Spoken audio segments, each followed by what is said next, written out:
Hello everyone, finally आज अचानक Marvel ने थॉर लव एंड थंडर का टीजर रिलीज कर दिया है। और सच कहूँ तो इस टीजर में हमें बहुत कुछ तो नहीं पर काफी कुछ डिटेल मिल जाती है जो हम इस वीडियो में बात करेंगे। तो आप देख रहे हैं द नर्डी बर्ड और शुरू करते हैं अपना बकवास।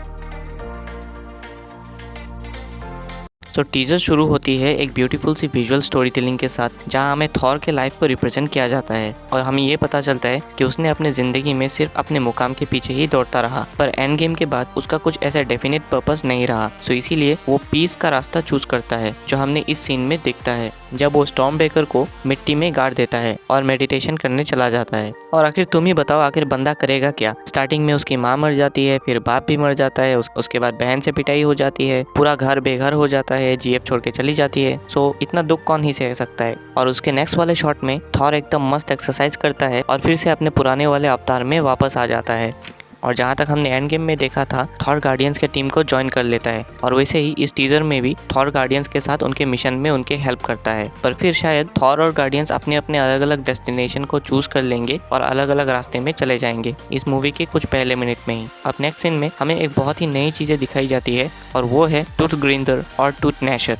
टूथ नैशर और टूथ ग्रिंदर। तो कॉमिक्स की बात करें तो बेसिकली ये दो क्रिएचर्स थॉर के होते हैं जो उसे एक जगह से दूसरी जगह पर ट्रैवल करने में मदद करती है, और टीजर में भी उनका वही काम होने वाला है। पर अगर थॉर उनके मदद से ट्रैवल करने वाला है तो मे बी उसके पास उसका स्टॉर्म ब्रेकर ना हो, क्योंकि स्टॉर्म ब्रेकर का भी वही काम था, थॉर को एक जगह से दूसरी जगह पर टेलीपोर्ट करना।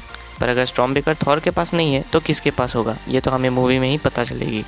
अब उसके बाद हमें एक अलग मैजिक टाइप का जगह दिखता है जहां एक कैरेक्टर लाइटनिंग स्ट्राइक को अपने हाथों से पकड़ लेता है। और अगर आपको नहीं पता तो ये कैरेक्टर है ग्रीक गॉड ज़्यूस। तो ये एक ग्रीक गॉड है और मार्वल कॉमिक्स में भी ये एग्जिस्ट करता है, और ये भी एक तरीके से बिजली का देवता ही है ग्रीस माइथोलॉजी में। और इसे प्ले करने वाले इंसान है रसल क्राउई, जो हॉलीवुड में कोई छोटा मोटा नाम तो नहीं है।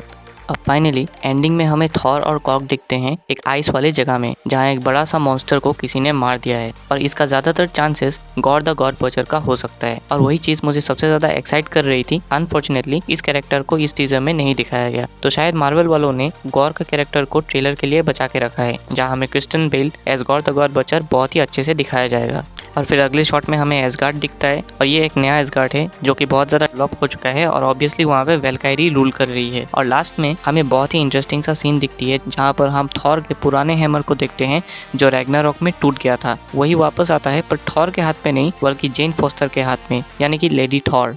वैसे इस मूवी में लेडी थॉर के होने के कंफर्मेशन ऑलरेडी मूवी के अनाउंसमेंट में ही हो चुकी थी, और वही इस टीजर में हमें दिखने को मिला। अब उसके पास ये हैमर कैसे आया ये तो हमें फ्यूचर में पता चलेगी। सो यही था आज के इस वीडियो में। अगर आपको ये ट्रेलर ब्रेकडाउन अच्छा लगा तो इस चैनल को सब्सक्राइब कर लीजिए। Till then bye bye.